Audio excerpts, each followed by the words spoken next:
아버지께 참되게 예배하는 자들은 영과 진리로 예배할 때가 오나니 곧 이때라. 아버지께서는 자기에게 이렇게 예배하는 자들을 찾으시느니라. 하나님은 영이시니 예배하는 자가 영과 진리로 예배할지니라. 영이신 하나님 앞에 설 수 있도록 그리스도 예수의 보혈로 정결케 하신 하나님의 은혜에 감사드리며, 또 하나님의 은혜의 보좌 앞으로 나아갈 수 있도록 성령으로 인도하심을 감사드립니다. 이 은총을 힘입어 부르심을 따라 하나님을 예배합니다. 우리 예배를 받으시며 이 예배 가운데 주님 만나기 원합니다. 이곳에 충만함으로 임하여 주옵소서. 예수님의 이름으로 기도합니다. 아멘. 다 같이 일어서셔서 찬송가 7장 하나님 앞에 찬송 드리겠습니다.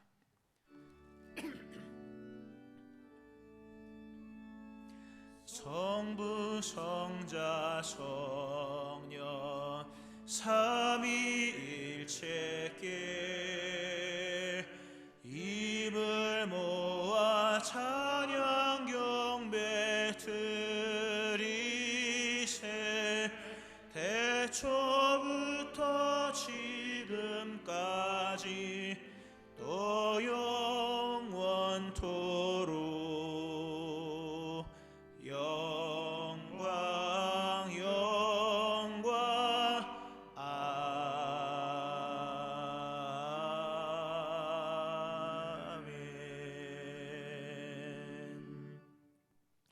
사도신경으로 신앙고백 하나님께 드리시겠습니다. 나는 전능하신 아버지 하나님 천지의 창조주를 믿습니다. 나는 그의 유일하신 아들 우리 주 예수 그리스도를 믿습니다. 그는 성령으로 잉태되어 동정녀 마리아에게서 나시고 본디오 빌라도에게 고난을 받아 십자가에 못 박혀 죽으시고 장사된 지 사흘 만에 죽은 자 가운데서 다시 살아나셨으며 하늘에 오르시어 전능하신 아버지 하나님 우편에 앉아 계시다가 거기로부터 살아있는 자와 죽은 자를 심판하러 오십니다. 나는 성령을 믿으며 거룩한 공교회와 성도의 교제와 죄를 용서받는 것과 몸의 부활과 영생을 믿습니다. 아멘. 성시교독 35번 시편 84편 교독문 한 절씩 교독하시겠습니다. 만군의 여호와여, 주의 장막이 어찌 그리 사랑스러운지요.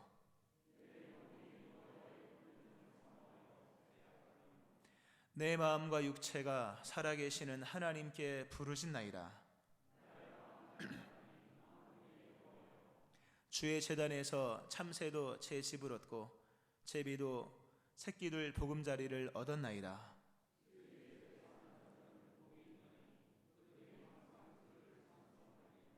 주께 힘을 얻고 그 마음에 시온의 대로가 있는 자는 복이 있나이다. 그곳에 많은 샘이 있을 것이며 이른 비가 복을 채워주나이다.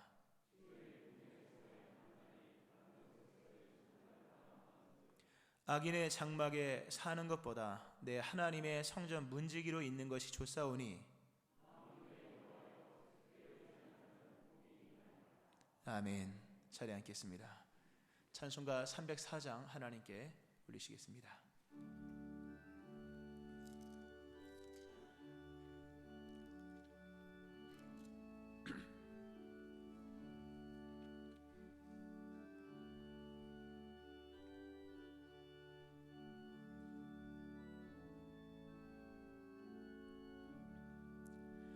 그 크신 하나님의 사랑 말로 다 형용 못하네. 저 높고 높은 별을 넘어 이 낮고 낮은 땅 위에 죄범한 영혼 구하려 그 아들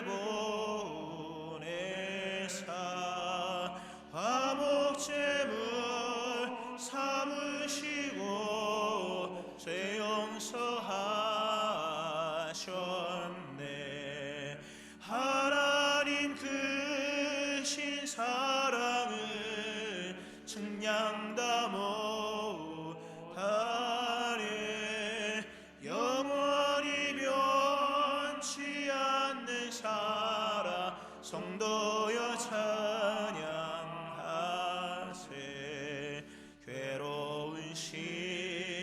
세월 지나가고 땅 위에 영화 쇠할 때 주 믿지 않던 영혼들은 큰 소리 외쳐 울어도 주 믿는 성도들에게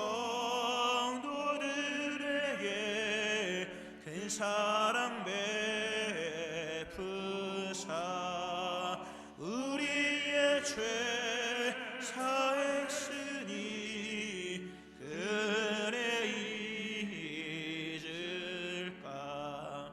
하나님 크신 사랑을 청량다 못하네. 영원히 변치 않는 사랑 성도여 찬양하세.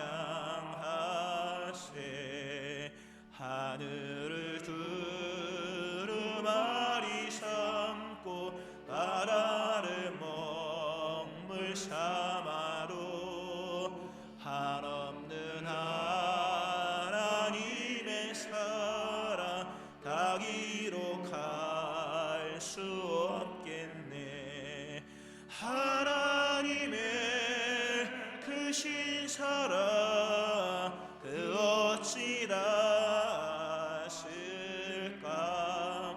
저 하늘 높이 쌓아도 채우지 못하리. 하나님 크신 사랑을 청량다 못하네. 영원히 변치 않는 사랑 성도여 찬양하세.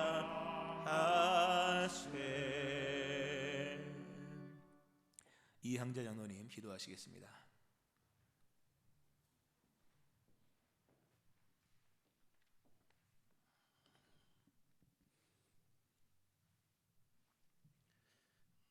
말씀으로 천지 만물을 창조하시고 우리의 생사화복을 주관하시는 참 좋으신 주님을 찬양합니다. 지난 한 주간 동안 주님의 크신 사랑과 은혜 가운데 주님께서 특별히 선택한 푸른숲 성산교회 성도들을 죄악이 가득한 세상에서 불꽃 같은 눈동자로 지켜 보아여 주셨다가 오늘 주님의 거룩한 성일을 맞이하여 가장 귀하고 귀한 하나님께 온 정성을 들여 주일 예배를 드릴 수 있도록 인도하여 주신 은혜 진심으로 감사를 드립니다. 사랑이 많으신 하나님 아버지, 죄로 인하여 영원히 죽었던 저희들을 위해 독생자 예수님을 이 땅에 보내시어 저희들의 죄악됨을 십자가의 보혈로 깨끗이 씻으시고 너는 내 것이라고 인쳐주시고 또 영원한 생명을 주셨는데 지금 저희들의 삶은 너무나 부족합니다. 겉사람은 주님의 백성인 양 거룩한 척 하면서도 우리의 속사람은 이 세상의 불의와 쾌락 속에서 날마다 호의호식하면서 위선자적인 삶을 살아온 죄인임을 고백합니다.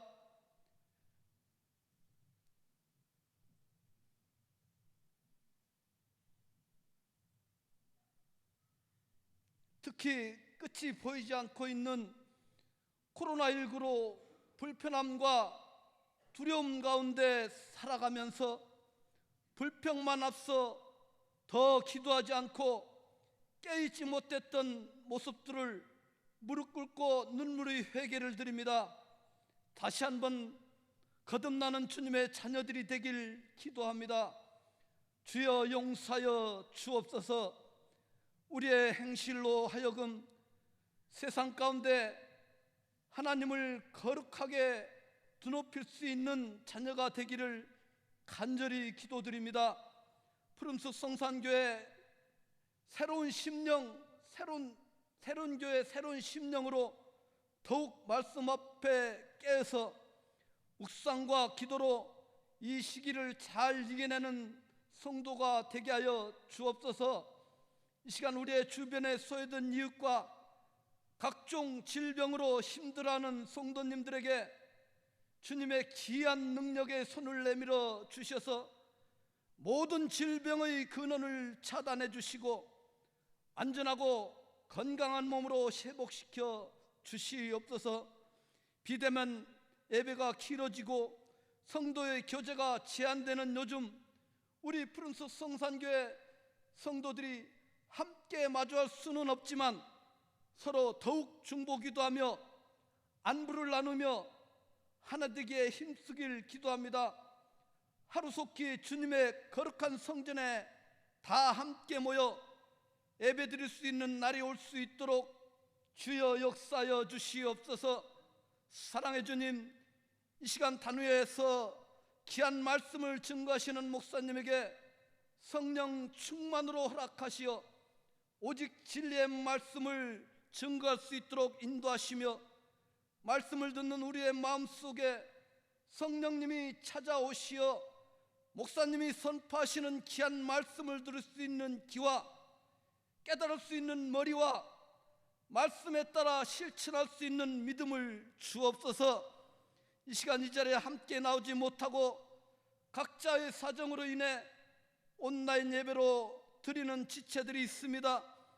비록 온라인 예배일지라도 현장에서 드리는 예배와 동일한 은혜가 있기를 소망합니다.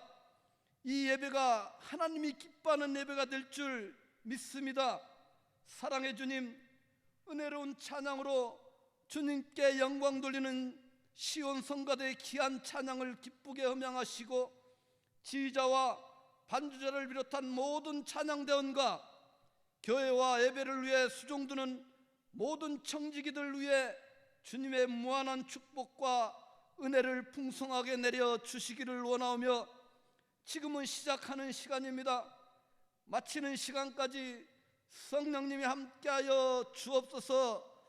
우리를 죄악 가운데서 구원해 주신 구주 예수님의 이름으로 감사드리며 기도드리옵나이다. 아멘.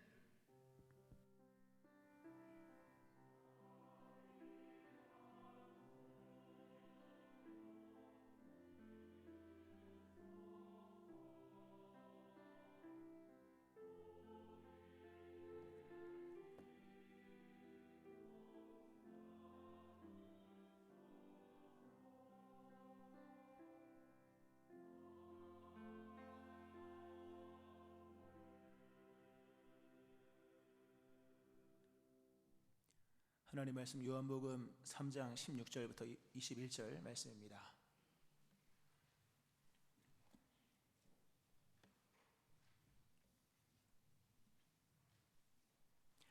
요한복음 3장 16절부터 21절 말씀 제가 봉독하겠습니다.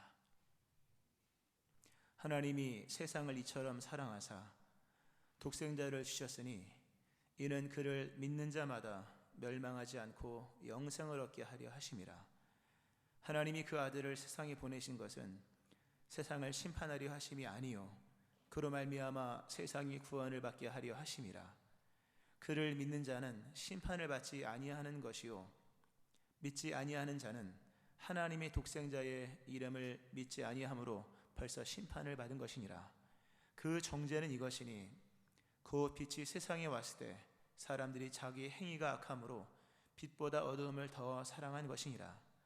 악을 행하는 자마다 빛을 미워하여 빛으로 오지 아니하나니 이는 그 행위가 드러날까 함이요 진리를 따르는 자는 빛으로 오나니 이는 그 행위가 하나님 안에서 행한 것임을 나타내려 함이라 하시니라. 아멘. 시온 성가대 찬송 하나님께 드리시겠습니다.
아멘.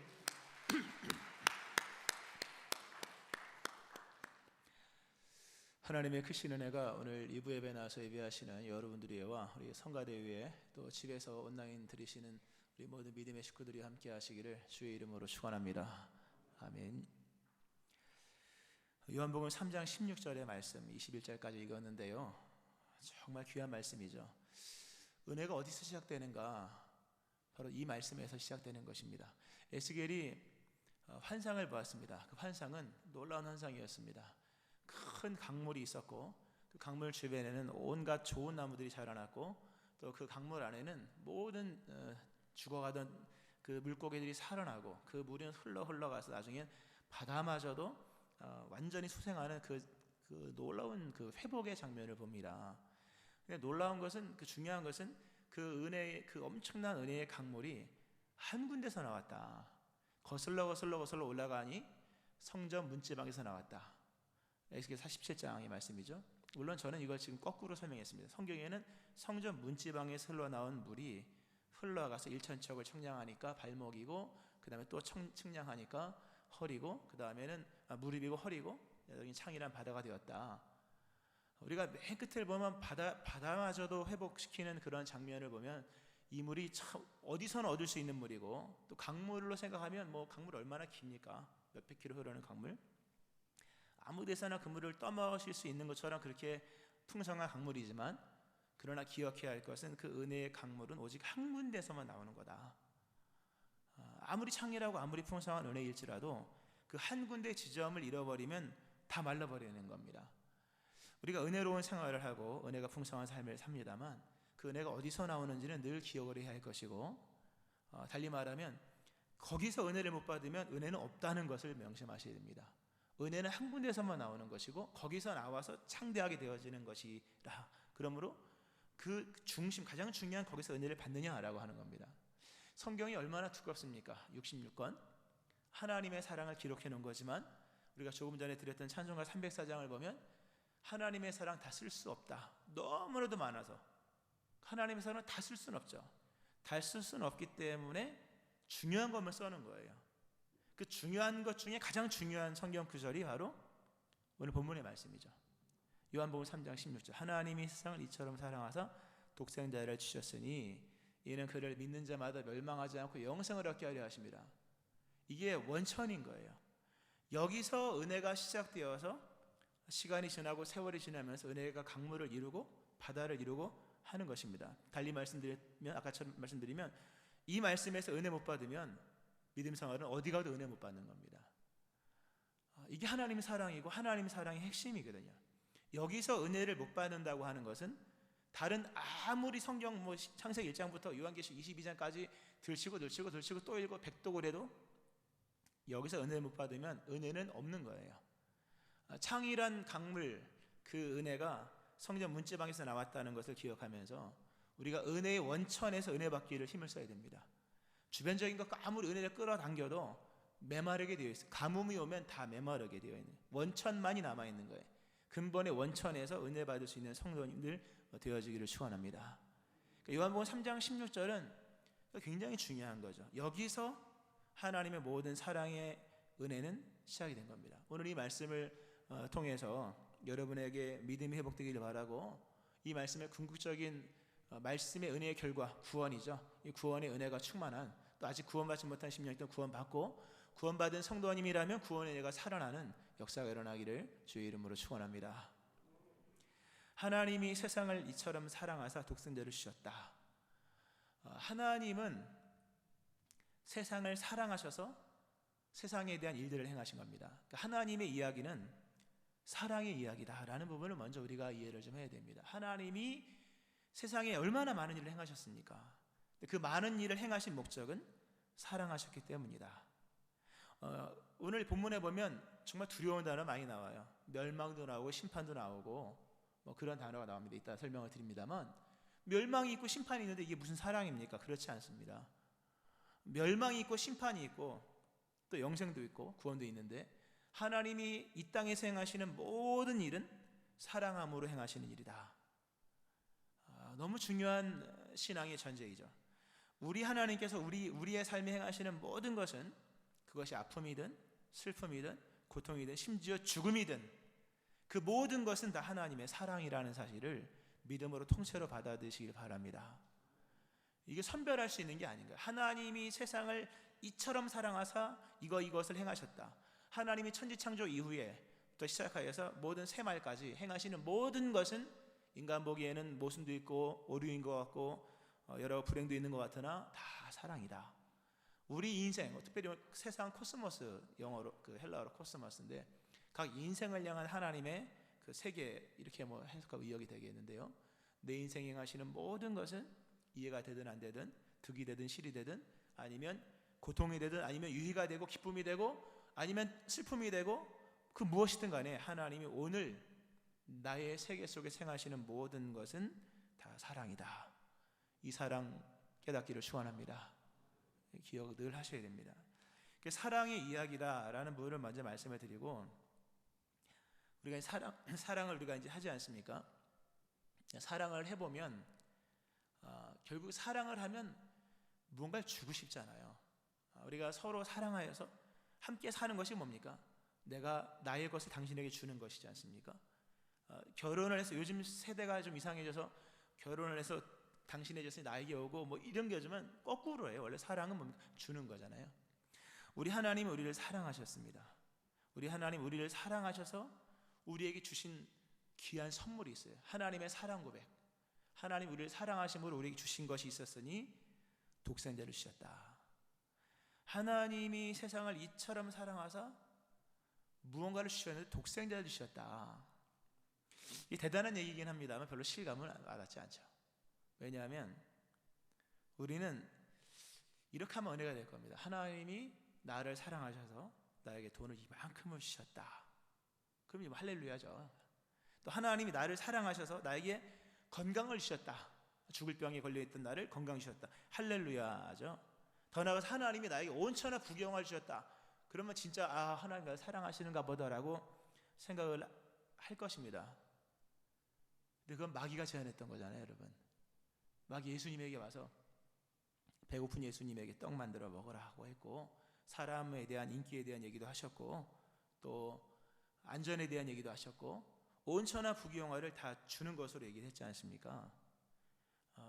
물론 그 마귀가 제안한 것이 나쁘다고 말할 수는 없죠. 그러나 상당히 좀 위험한 것이고, 만약 그게 전부라고 말하면 그건 100% 시험 든 것이고, 하나님은 우리를 사랑하셔서 우리에게 주셨는데 우리가 원하는 것과 하나님 주시고 하시는 것이 너무 다른 거예요. 우리는 좀 돈을 좀 줬으면 좋겠고, 좀 병도 좀 낫게 했으면 좋겠고, 또 뭐 부귀영화를 주신다거나 좀 권력과 힘을 좀 주시면 좋겠는데, 하나님은 우리를 사랑하시는 사랑의 확증을 아들을 주신 것으로 얘기하십니다.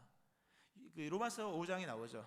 우리가 아직 죄인 되었을 때에 그리스도께서 우리를 위해 죽으심으로 하나님께서 우리에 대한 자기의 사랑을 확증하셨다. 하나님이 이런 거죠. 다른 거 가지고는 날 의심할 수 있어도 이거 하나만큼은 이거 하나를 볼 때는 의심하면 안 돼. 이건 나의 확증이야. 난 이걸로 증명할 거고 더 이상 다른 것으로는 내가 증명할 수 없어. 그 하나님 사랑의 확증이 아들을 보내신 거예요. 그러니까 우리가 다른 것으로 의심할 수가 있어요, 사실. 왜 나는 돈을 안 주십니까? 이렇게 할 수도 있겠지만, 하나님은 우리를 향한 하나님의 사랑에 대한 확실한 증거를, 즉 믿음의 근거를 아들을 보내시는 사랑으로서 얘기하셨다는 거예요. 바꿔볼까요? 바꿔 말하면 하나님이 아들을 보내셨다라는 부분에서 사랑을 확증하지 못하면 인생은 모든 게 의심인 거예요. 하나님이 나에게 아들을 보내셨다라고 하는 부분에서 내가 확실한 신앙적 체험과 신앙의 확실한 근거와 더 이상 의심이 들어올 수 없을 만큼 그 확증을 입지 못한다면 믿음은 매사가 의심이고 매사가 불안인 거예요. 왜냐하면 하나님의 사랑은 다른 것으로는 확증하기가 어려운 거예요. 만약 돈을 원한다면 시험 들 겁니다. 세상의 부귀영화를 원한다면 시험 들 거예요. 왜? 하나님은 부귀영화나 돈이나 건강 가지고 사랑을 증명하진 않으시거든요. 물론 사랑하심을 나타내시지만 확증이 뭡니까? 의심할 여지 없는 확실한 사랑의 증거는 질병을 치유하거나 또는 물질을 돈을 많이 번다거나 아니면 세상에서 입심양명한다거나 그런 것이 아니에요, 여러분. 이 하나님의 사랑을 좀 잘 받아들여서 확증해야 될 그 확증의 영역 속에서 신앙을 다시금 견고히 세워가시기를 축원합니다. 다른 것을 추구하면 생겨진 의심들을 이제 버릴 필요가 있습니다.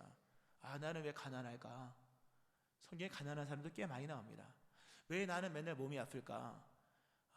몸이 건강한 것은 좋은 것이지만 그것이 신앙에 유익이 되는지 안 되는지는 그건 아무도 모르는 겁니다. 병이 있어서 믿음 생활 잘하는 사람이 있고, 건강해서 믿음 생활 잘하는 사람이 있고, 가난해서 교회 나오는, 죄송합니다, 가난해서 교회 나오는 분도 있을 것입니다. 돈 많으면 안 나올 분도 있고. 그러니까 다른 것 가지고는 물론 우리가 구함이 주시니까 물질 놓고 기도하고, 그리고 몸에 질병을 놓고 기도하고, 예수님도 우리를 위해 죽으셨고 그분의 채찍 맞으심이 나음을 우리에게 주신 것이기 때문에 당연히 기도 영역 안에 들어간 것은 맞지만, 사랑의 확증의 영역 속에는 다른 것을 넣으면 신앙은 좀 곤란해진다라는 겁니다. 우리 예수님께서, 우리 하나님께서 우리에게 주신 확증된 그 표시는 독생자입니다. 하나님의 하나밖에 없는 유일한 아들, 독생자. 하나님의 속성을 그대로 나타내는 또 다른 하나님으로서 자신의 아들, 그러나 일체이신 하나님, 그 아들 그리스도 예수를 주신 거예요. 이 은혜가 은혜되어지기를 축원합니다. 이 은혜가 은혜되어야 신앙은 진짜 기쁨인 것인데, 그럼 우리 생각을 해봅니다. 하나님께서 왜 독생자를 선물로 주셨을까? 그것은 하나님이 보시는 세계의 그 어떤 그 배경 자체가 우리가 생각하는 배경과 다르기 때문입니다. 엊그저께 울산의 무슨 아파트에, 그 주상복합 아파트에 큰 화재가 났습니다. 화재 이야기를 가지고 설교를 해서 죄송합니다만 좀 생각해 볼 게 있죠. 아파트가 비싼 아파트죠. 한 5억 정도 된다는 얘기가 있더라고 보니까. 아파트, 굉장히 좋은 아파트, 고급 아파트였던 것으로 여겨집니다. 그 대출도 받고 아파트를 사잖아요. 근데 한 밤에, 우리가 뉴스를 접한 그날 밤에 모든 사람들이요, 300 몇십 명이 살았던 것으로 알고 있는데, 들었는데 누구도 예외 없이 집을 다 버리고 다 뛰쳐나왔습니다. 집을 다 모든 주민들이 그 비싼 집을 그야말로 버리고 나온 거예요. 어느 누구도 그 집을, 내 집 난 못 나가, 내가 어떻게 산 집인데 못 나가, 나 여기 끝까지 있을 거야, 아무도 그러지 않아요. 누구도 예외 없이 집을 버리고 뛰쳐나왔습니다. 로세처럼 뒤를 돌아본 사람도 없었고요. 힘을 다해서 다 집 밖으로 뛰쳐나왔습니다. 그들은 집을 버리고 나온 겁니다. 왜 버리고 나왔을까요? 제정신이 아니라서? 불이 났기 때문이에요. 이게 중요한 얘기입니다. 불이 나면 상황은 얘기가 달라진다는 거죠. 이야기는 상황에 따라 얼마든지 달라질 수가 있는 거예요. 그 누구도 그 집을 버릴 생각을 누가 하겠습니까? 그 막대한 대출을 내서, 또는 평생 벌어서, 또는 눈물로 밤을 지우면서 그 집 사기 위해서 얼마나 애를 많이 썼겠습니까? 그러나 불이 났을 때 누가 시키지 않아도 다 버립니다. 왜? 살아야 하니까. 그러니까 생명이 제일 중요한 거예요.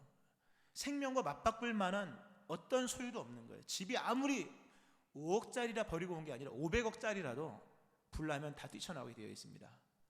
불이 나면 얘기는 달라지게 되어 있는 거예요. 그러니까 하나님의 이야기는 거기에서 시작이 되는 거예요. 에덴 동산에서 얘기가 아닌 거예요. 본문의 말씀은, 성경이 기록되어 있는 하나님의 사랑은 인간이 죄를 짓지 않고 아무런 결점 없을 때 그 천국 같은 에덴 동산에서 이야기가 아닌 거예요. 지금은 급박한 상황이고 불이 난 것보다 더 심각한 상황이라고 하는 거죠.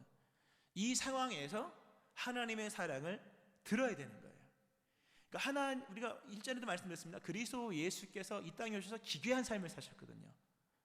기괴한 삶을 사셨어요. 33살밖에 안 살고 온갖 좋은 거 다 버렸잖아요. 그 기괴한 삶을 기인 같은 삶을 사셨는데, 그것은 하나님의 나라가 오고 있기 때문에 그런 삶을 사신 겁니다. 어느 누구도 이 하나님이 설정해 놓으신, 또 하나님이 이해하고 계신 그 틀 안에서 하나님을 이해하지 못하면 하나님의 사랑은 다 쓸데없는 얘기처럼 들려집니다. 하나님이 왜 아들을 보내시는 것을 최고의 일로 행하셨을까? 그것은 우리의 인생의 상황이 마치 불이 난 집과 같은 상황이 있기 때문이라는 거죠. 오늘 이야기의 기초가 나와요. 두 가지가 나와요. 하나는 심판이고 하나는 멸망이다. 심판과 멸망, 순차적으로 심판이고 멸망이지만 심판과 동시에 멸망이죠. 심지어 더 끌어오면 이미 벌써 시작되었다 얘기하는데, 우리에게 이미 처해진 그 이야기의 기초를 좀 읽고 있어야 됩니다. 아직 내 집은 불이 붙지 않았지만 12층부터 또는 3층부터 불이 붙어 올라오는데 꼭대기층은 불 붙는 거 당연하잖아요.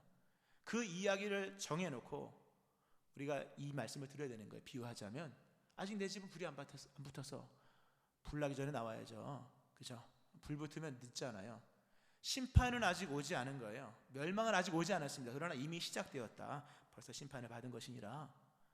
시작된 겁니다. 단지 오지 않았을 뿐인 거죠. 아직 오지 않았다고 그 상황 자체를 평안하다고 말하는 것은 거짓 선지자들이 하는 생각들이잖아요. 오늘 하나님이 왜 아들을 보내셨는가? 심판과 멸망이 우리의 눈앞에 다가오고 있기 때문이라는 거예요. 심판이라고 하는 것은 이 단어가 분리시키다라는 뜻입니다.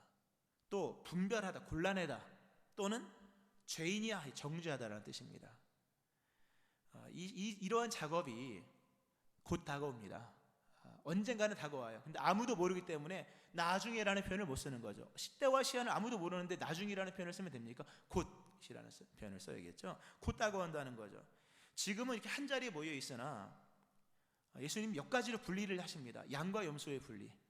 양과 염소가 다 초식동물이라 한 목자 아래서 같이 이렇게 하루 종일 풀을 뜯지만 밤이 되면 추위가 오니까 털이 많은 양은 그러니까 추위에 강하니까 그냥 들여놔도 상관없지만 염소는 털이 얇으니까 따뜻한 곳으로 이 분리 작업을 하는 거예요.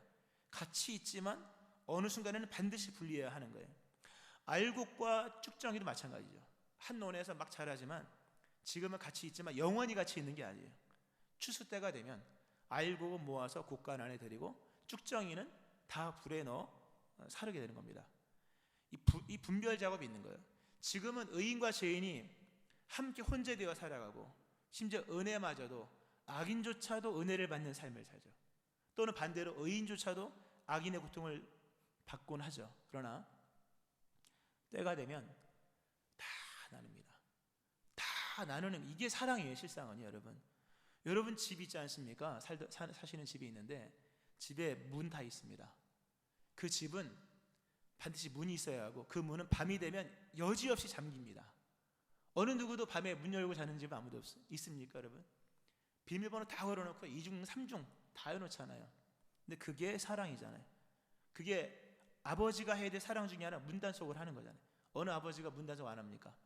때가 되면 철저하게 안팎을 구분하는 거예요.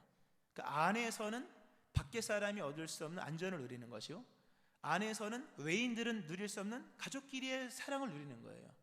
이거 하나님의 사랑이에요. 심판은 그래서 하나님의 사랑인 거죠.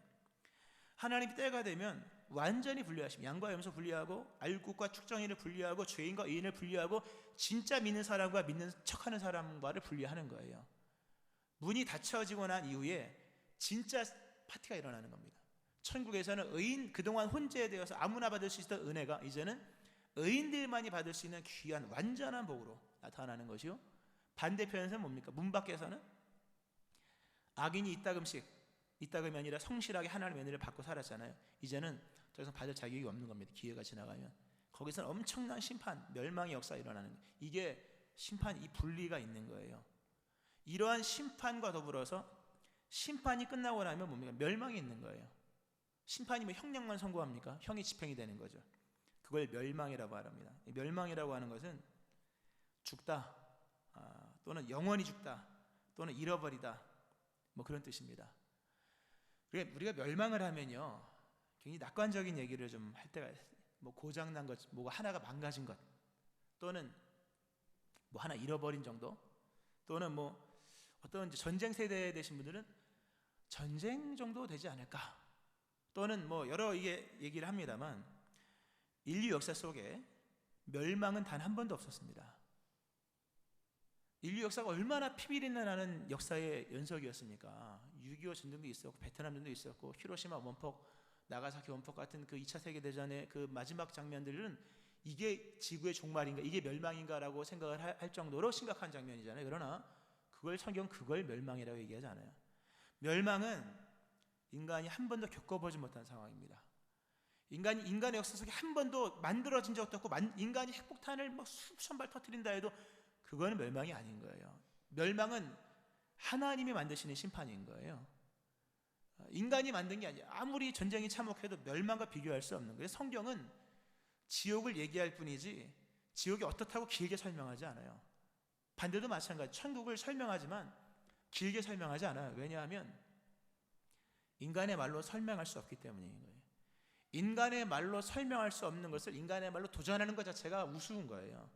사도 바울이 천국을 보고 왔잖아요. 천국을 보고 왔는데 기술을 안 하잖아요. 왜? 안 하는 게 낫다. 차라리 말로 표현하면 오히려 감소된다. 지옥도 마찬가지예요. 지옥이 설명이 짧다고 지옥 자체가 별거 아닌 것은 아닙니다. 아예 설명을 안 하는 겁니다. 왜? 인간의 말로 설명을 다 할 수 없기 때문에. 대신 예수님은 비유로 말씀하시죠. 여 장면들을. 이러한 심판과 이런 멸망이 있다는 겁니다. 이게 여기서 과연 하나님은 무엇을 하셔야 하는가라고 하는 겁니다, 여러분. 멸망이 여러분 얼마나 심각한지 아십니까? 좀 아까 멸망의 얘기 바로 멸망했는데, 우리는 이 멸망에 대해서 사실 모르잖아요. 근데 이 심각성은 우리가 좀 알아야 됩니다. 심판과 멸망이 얼마나 심각한지 하나님이 아들을 보내셨다는 거예요. 우리가 어떤 문제가 있을 때 경중에 따라서 오는 게 다르잖아요. 우리가 지난번 울산에 불 났을 때 처음에는 소화기로 끌려고 했을 거 아니에요. 안 꺼지니까 119 소방차 맞죠? 근데 일반 소방차로는 못 끄는 불이었다는 거죠. 그러니까 고가 사다리가 왔는데 23층 이상으로 올라가지 않는 거예요. 하여튼 나중에 부산에서 70m짜리 고가 사다리차가 왔는데도 못 끄는 거예요. 나중에 뭐가 왔습니까? 헬기가 왔잖아요. 그러니까 헬기가 왔다는 건 뭡니까? 심각한 거예요. 그러니까 헬기가 떴다는 것은 지금 큰일이 일어났다는 거죠. 불이 어마어마하게 일어났다는 거잖아요. 하나님이 아들을 보냈다고 하는 것은 보통 얘기가 아니라는 거예요. 그러니까 선지자를 보낼 수도 있고 설교자를 보낼 수도 있고 그 정도는 그냥 적당선에서의 고통일 겁니다. 그러나 아들을 보내셨다고 하는 것은 얘기가 달라진 거예요. 엄청나게 심각하다는 얘기입니다. 굳이 지옥이 어떤 것인지를 설명하지 않아도 하나밖에 없는 아들을 보낼 정도라면 이 심각함을 이루 말할 수가 없는 거예요. 깨닫고 믿기를 축원합니다. 이 상황에서 이러한 심판과 멸망이라는 상황 앞에서 하나님의 사랑을 이해해야 되는 거예요, 여러분. 우리가 하나님의 사랑, 오늘 하나님이 이처럼 사랑하사 독생자 주셨으니 하면서 얼마나 긍정적인 얘기가 많이 나올 수 있겠습니까? 하나님이 세상을 사랑하셔서 먹을 것도 주시고 입을 것도 주시고 집도 주시고 동화 같은 얘기를 하면은 이해가 있을 것 같지만 어떤 개념을 이해할 때 여러분 보세요. 어떤 진짜 개념을 이해할 때는 반대적인 걸 생각해야만 이해되는 게 있어요. 가령 여기 빛이 있습니다, 여러분. 이게 조명이 얼마나 많아요. 잘 보이라고 조명을 세게 해놨는데 빛을 설명하기 위해서 가장 최적의 조건은 밤이에요. 밤. 빛은 대낮에 설명이 안 돼요. 이게 빛이다. 이게 이 빛에 대한 이해가 안 되는 거예요. 그러나 깜깜한 밤에 가면요. 제가 아침에 새벽에 나올 때, 새벽 기도를 나올 때 밤하늘을 보면요. 낮에는 절대 볼 수 없는 오리온도 보이고 있지 않습니까? 북극성도 보이고 카시오페아도 보여요. 그게 얼마나 먼 거리 있는 겁니까? 몇십만 광년 떨어져 있는 거잖아요. 낮에는 절대 못 봐요. 그러나 깜깜한 밤에는 그게 아주 형랑하게 보입니다. 참 그 기분이 좋은데 볼 때 어둠이 아니고서는 빛을 설명할 길이 없는 거예요. 하나님의 사랑을 좋은 긍정으로만 얘기하면 이게 이해가 안 돼요. 성경은 하나님의 사랑 말씀하시면서 하나님이 세상을 사랑하사 독생자 주셨다. 근데 왜 주셨니 하면서 바로 멸망이 나와요. 무시무시한 단어가 나오는 거예요. 하나님의 사랑을 모르는 원인은 풍요해서가 아닌 거예요. 가난하지 않았기 때문인 거예요. 하나님의 사랑을 모르는 이유는 건강 아파보지 않았기 때문이에요. 더 심각한 하나님의 사랑을 모르는 원인, 죽음을 생각하지 않기 때문이고 심판과 멸망을 생각하지 않기 때문에 하나님의 사랑을 모른다고 말하는 거예요. 하나님의 사랑은 멸망과 심판 앞에 소리를 건지시는 사랑이에요. 그 이야기를 깔고 들어가서 거기서 하나님이 무엇을 할까? 하나님이 행하실 것은 하나밖에 없는 거죠. 아들을 보내시는 거예요. 왜?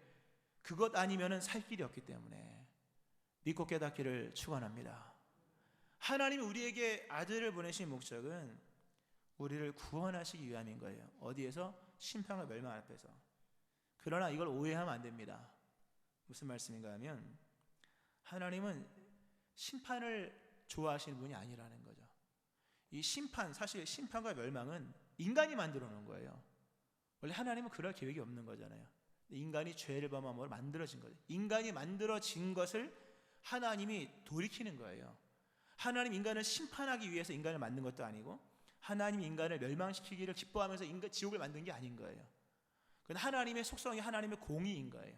선과 악을 구분하고 의인과 악인을 구분하기 위해 하나님 만드신 것이지만 이 상황 자체를 만든 것은 인간이에요. 여하간 보세요. 하나님께서 우리를 사랑하셔서 행하신 그 사랑의 행동이 아들을 보내신 것이며 아들을 보내서 우리로 하여금 심판과 멸망의 자리에서 건지시기 위해 건지셔서 뭡니까? 구원하시고 영생 주시기 위하여 영원한 생명. 오늘 울산 화재 얘기 자꾸 해서 죄송합니다만 이런 얘기가 있더라고 보니까요. 젊은 부부가 불이 나서 탈출을 하는데 탈출의 기본이 뭡니까? 불 났을 때 수건에 물을 적셔서 호흡 기회를 먼저 보호하는 거잖아요. 호흡이 끝나면 인간이 죽으니까. 근데 그 수건을 가지고 물을 적시기 위해서 수도를 딱 틀었는데 물이 안 나오는 거예요. 물이 안 나와요. 왜? 스프링클러로 물이 쫙 빠지니까 물이 안 나와서 거기서 이제 음료수를 따라서 이제 적셔서 나왔다. 가장 중요한 것은 생명을 위한 확보라는 거죠. 생명이 제일 중요한 거예요. 생명을 유지하고 생명을 유지하기 위해서 물이 필요했던 것처럼 우리 하나님께서 우리에게 주시기 원하시는 가장 우선적인 것은 먼저는 생명이에요. 그리고 나머지 뭡니까? 우리가 그토록 원하는 것들을 주시는 거예요. 그러나 그건 상황적인 것이고 은사적인 것이기도 합니다만 영생을 얻게 하려 하십니다. 영생, 조회라고 하는 것으로 본질적인 생명이에요. 신적인 생명이에요. 사실 단어 얘기하면 좀 어렵습니다만 성경에 생명이라는 단어 헬라어로 몇 개 있습니다. 비오스, 이것도 생명이에요. 생활 방식, 생활비 이런 거예요. 물질적으로 도와주는. 또 푸시케, 유명한 단어죠. 자연 그대로 인간의 생명, 목숨이에요. 근데 이 푸시케는 뭡니까? 숨 못 쉬면 끝나는 거예요. 그러나 하나님께서 영생은 신적인 생명, 영원한 거예요. 우리 하나님 우리에게 멸망과 심판 앞에서 가장 먼저 영생을 주시길 원하는 거예요. 왜? 살려놓고 그 다음에 것이 의미가 있는 거예요. 하나님의 이 은혜 주신 영생의 은혜가 임하기를 축원합니다. 이것을 위해서 주신 분이 바로 그리스도 예수예요. 예수님 우리를 대신하여 십자가에 달려 죽으시고 부활하심으로 죄를 대속하셨고 그분의 아들됨을 우리에게 주시고 그분은 인간으로 죽으심으로 우리에게 자녀됨의 권세를 얻게 된 것이죠. 그분이 버림받음으로 우리가 택함을 입어서 우리가 하나님의 자녀로 서게 된 것이죠. 그분이 온갖 고통을 당하심으로 우리가 영원한 생명에 이르게 되어진 것이죠. 이러한 일을 행하시기 위하여 하나님께서 그리스도 예수를 보내셨다라는 겁니다.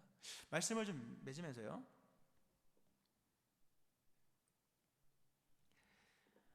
하나님이 그 아들을 세상에 보내신 이유가 오늘 설교 제목인데 예수를 잘 믿느냐라고 하는 거예요. 예수를 잘 믿는가? 예수를 잘 믿으려면 고백이 명확해야 됩니다. 고백은 대상에게 대한 거잖아요. 사건에 대한 일도 중요하지만 예수를 누구로 고백하느냐라고 하는 거예요. 베드로가 고백을 하죠. 주는 무엇이요? 그리스도시요 살아계신 하나님의 아들이시니이다. 그게 믿음이고 그게 교회의 기초고 거기서 미래는 펼쳐진다. 좀 신기한 질문이지만 그리스도는 예수님이잖아요. 예수님의 직분이 뭡니까? 예수님에게 직분이 있어요. 그분의 직분은 그리스도예요. 예수는 하나님이 보내신 구원자의 이름이고 구원자 되신 예수 그리스도의 직분이 뭐냐? 그리스도예요. 기름 부음 받은 자. 예수님은 그냥 이 땅에 그냥 인간으로 오신 것이 아니라 하나님이 보내신 오늘 그가 보내신 아포스톨로스 이게 보냄받은 자라는 뜻이거든요. 보냄받은 자로서 오신 거예요. 그러니까 하나의 특별한 직분을 가지고 오셨다. 그리스도 기름 부음 받은 자, 왕, 제사장, 선지자. 그러니까 하나님이 특별한 목적은 우리를 구원하시기 위한 목적. 그 하나의 목적을 지닌 하나님의 구원자 그리스도로서 그리스도 예수를 믿는 거예요. 깨닫고 믿기를 축원합니다. 다른 이름으로도 구원이 없지만 그리스도에 대한 다른 이해는 너무 위험한 거예요. 그리스도에 대한 다른 이해, 예수가 물질을 주신다, 뭘 주신다, 뭘 주신다, 다 빗나간 얘기입니다. 죄송한 얘기. 주변 빗나갔다기보다는 주변적인 얘기인 거예요. 예수는 그리스도로서 믿어요. 그리스도로서 예수를 믿어야 돼. 하나님이 우리를 구원하시기 위해서 보내신 그 유일한 지명하여 부르신 하나님의 구원자 그리스도로서 그리스도 예수를 믿는 거예요. 할렐루야. 이 믿는 믿음 안에서 구원이 주어지는 것이고 그 믿는 믿음 안에서 그리스도 예수를 따라가는 거예요. 어떤 기자가 우리 믿음의 선진에게 물어봤습니다. 다가올 미래와 말세에 어떤 위험이 있겠습니까? 대답을 합니다. 믿는 그분이 중생 없는 용서를 제공하는 철학적 기독교, 두 번째 그리스도 없는 기독교, 세 번째 성령 없는 종교, 네 번째 하나님 없는 정치, 다섯 번째 지옥이 없는 천국. 지옥이 없는 천국, 이건 말세의 큰 위험인 거예요. 그리스도 없는 기독교, 예수, 그러니까 예수님 중요하지만 그리스도 예수잖아요. 그리스도 예수 그리스도, 그리스도 없는 기독교, 구원자가 아닌 이 말세에 우리를 지옥에서 건져주실, 멸망과 심판 앞에서 구원하실 구원자 아닌 예수를 믿는 것, 너무 위험한 거예요. 오늘 예수님께서 말씀하십니다. 그를 믿는 자마다 멸망치 않고 영생을 얻게 하려 하십니다. 현재형으로서 믿는 거예요. 누구를? 예수를 그리스도로. 예수님을 목적에 맞게 믿으셔야 돼요. 빗나간 목적은 위험한 겁니다. 물론 예수님은 여러분에게 물질도 주실 것이며 사업도 잘 되게 하실 것이고 또 여러분의 인생의 질병도 치유하실 것입니다. 그러나 가장 중요한 것은 그것이 아니라는 거예요. 하나님이 그 아들을 보내신 것은 우리로 멸망하지 않고 영생을 얻게 하려 하십니다. 이 부분에는 아멘 하시기 바랍니다. 그리고 옛날같이 하면 뭐 복을 주시고 하면 아멘, 뭐 물질 주시고 아멘, 또는 질병을 치유하시고 아멘, 그 아멘 안 해도 됩니다. 하나님이 알아서 주시는 거니까, 기도하면 주시는 거니까. 그러나 멸망치 않고 영생을 얻게 하려 하심이라 라는 부분에서는 아멘 하시기 바랍니다. 할렐루야. 말씀했습니다. 그리스도 예수가 아니고서는 이 심판과 멸망을 벗어날 길이 없습니다. 하나님이 아들을 주셨습니다. 그 아들을 믿어야 할 것이며 날마다 믿는 믿음, 믿음은 동사형입니다. 요한복음 상에서의 믿음은 명사가 아니에요. 동사형입니다. 지난번에 말씀드린 하나님의 임재도 쉐키나인데 명사형이 아니에요. 명사형은 한 번도 쓰여진 적이 없습니다. 그분도 우리와 함께 하시는 그 임재는 명사형으로 쓰여진 적이 한 번도 없어요. 다 동사형, 샤칸이라는 동사로. 하나님이 우리와 늘 동행하듯이 우리도 그리스도 예수를 구원자로 믿고 진리를 따르는 자로서의 삶을 동사형으로 살아가는 거예요. 거기에 구원이 주어지는 겁니다. 이 은혜가 임하기를, 이 구원이 임하기를 주의 이름으로 축원합니다. 아멘. 기도하시겠습니다.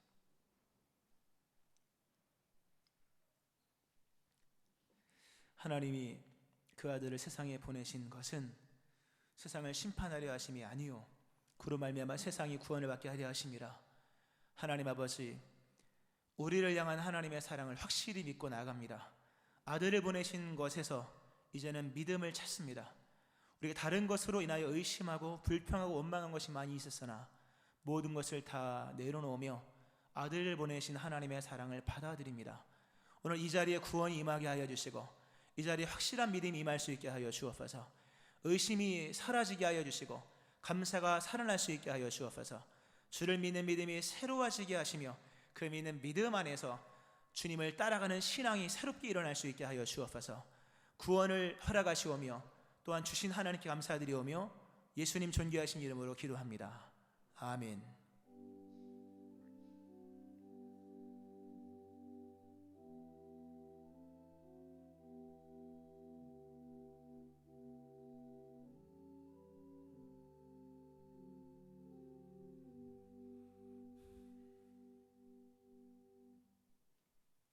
찬송가 151장 찬송 하나님께 드리시겠습니다.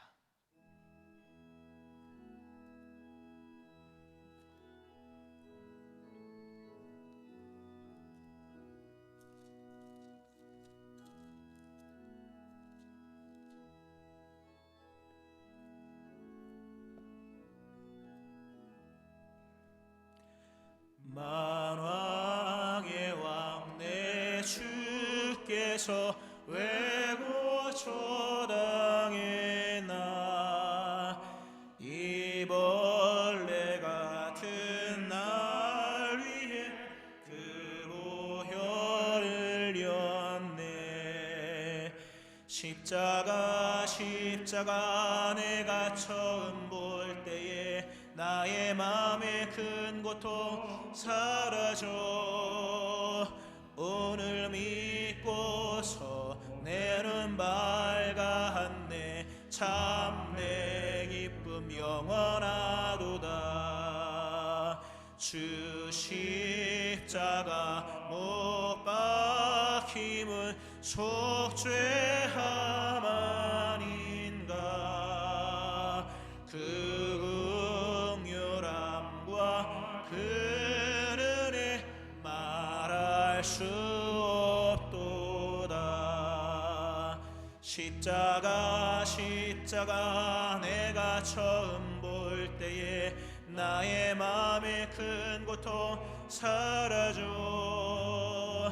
오늘 믿고서 내 눈 밝았네. 참 내 기쁨 영원하도다.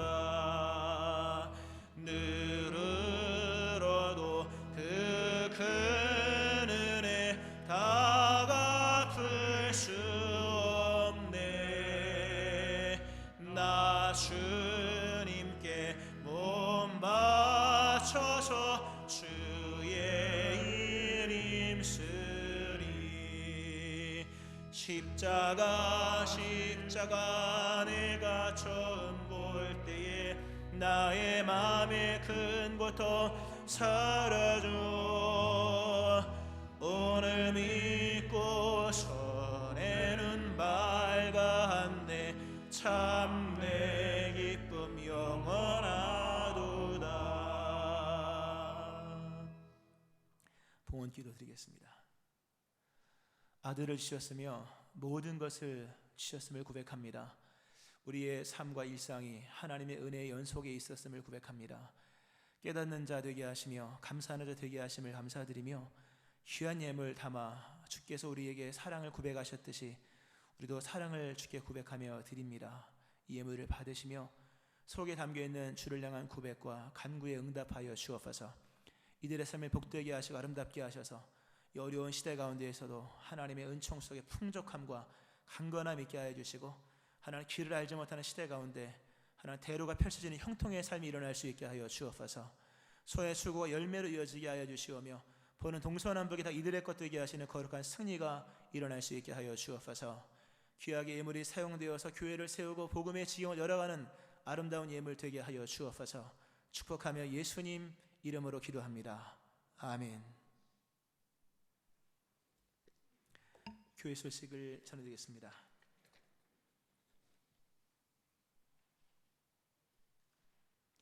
푸른숲 성산교회 오신 여러분을 환영합니다. 우리 교회는 영혼을 구원하며 제자를 삼는 사랑의 공동체로서 은혜와 진리가 충만한 교회입니다. 아멘. 새로운 교회, 새로운 심령, 교회 표어입니다. 내 영이 마르지 않는 삶, 큐티하는 교회, 큐티하는 성도, 생명의 삶으로 큐티 신실하게 하시기 바랍니다.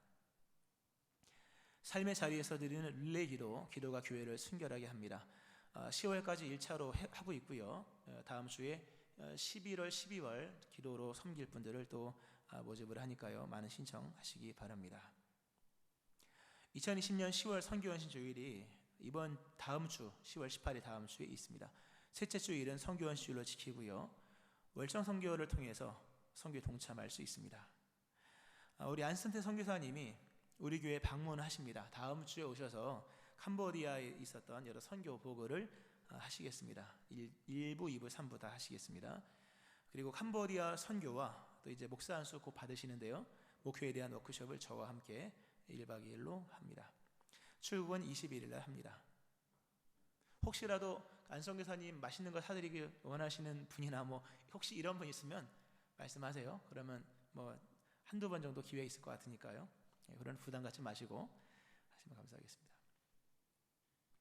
공동체 리더 교육이 오늘 있습니다. 몇 달 만에 처음 하는데요. 오늘 오후 3시부터 4시까지 4층에서 있고요. 비대면 상황에서 공동체를 어떻게 섬길 것인가에 대한 교육을 하도록 하겠습니다. 교육자 하반기 교육이 다음 주에 있고요. 특별 금요 성령 집회 우리 부교육자분들께서 인도하시는 주연에게 은혜를 주옵소서 성령 집회 이번 주에는 최성진 전도사님이 사랑받음의 은혜로서 인도하십니다. 경북노회가 내일 우리 교회에서 오후 2시부터 8시까지 이어집니다. 우리 최연아 집사님의 부친상이 지난 수요일에 있었습니다. 현장 예배 또는 온라인 예배에 힘써 참여하시기 바랍니다. 대학 입생을 위한 기도 부탁드리고요. 나머지 거는 참고하시면 되겠습니다. 서로 인사하시겠습니다. 잘 되고 있습니다. 믿음으로 삽시다. 잘 되고 있습니다. 믿음으로 삽시다. 아멘. 다 같이 일어서셔서 찬송가 635장 찬송 하나님께 드리고 축도함으로 2부 예배를 마치겠습니다.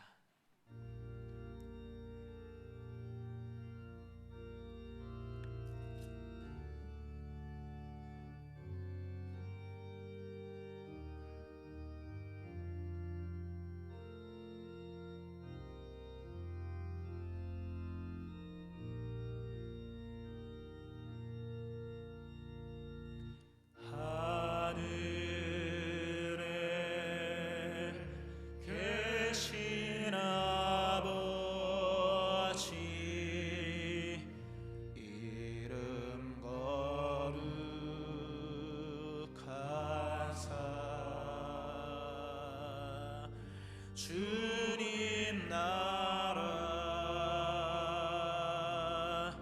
임하시고 뜻이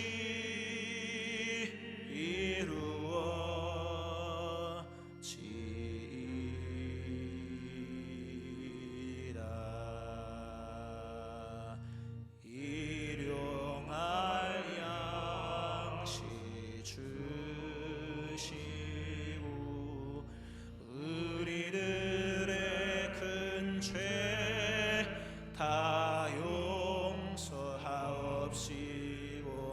또 시험에 들게 마시고 악에서 구원하소서. 대개 주의 나라 주의 권세 주의 영광 영원히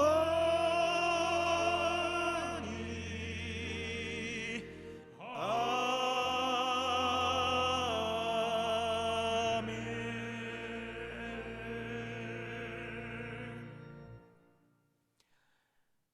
그리스도 예수의 은혜와 하나님 아버지의 무한하신 사랑하심과 성령님의 역사하심과 교통하심이 하나님이 그 아들을 세상에 보내신 그 목적에 따라 우리를 구원하기 위해 이 땅에 보내신 그리스도 예수의 목적을 따라 그 진실한 고백 속에 그리스도 예수를 믿으며 그 믿는 믿음으로 일평생을 살기로 다짐하는 우리 모든 믿음의 식구들 머리 위에와 또 아직 예수님을 영접하지 못하였으나 말씀을 듣고 그리스도 예수를 구주로 영접하여 영생을 얻기를 원하는 우리 모든 영접하는 심령들 위에와 이 나라 이 민족 위에 우리의 선교지들 위에 함께 하시기를 축원하옵나이다. 아멘.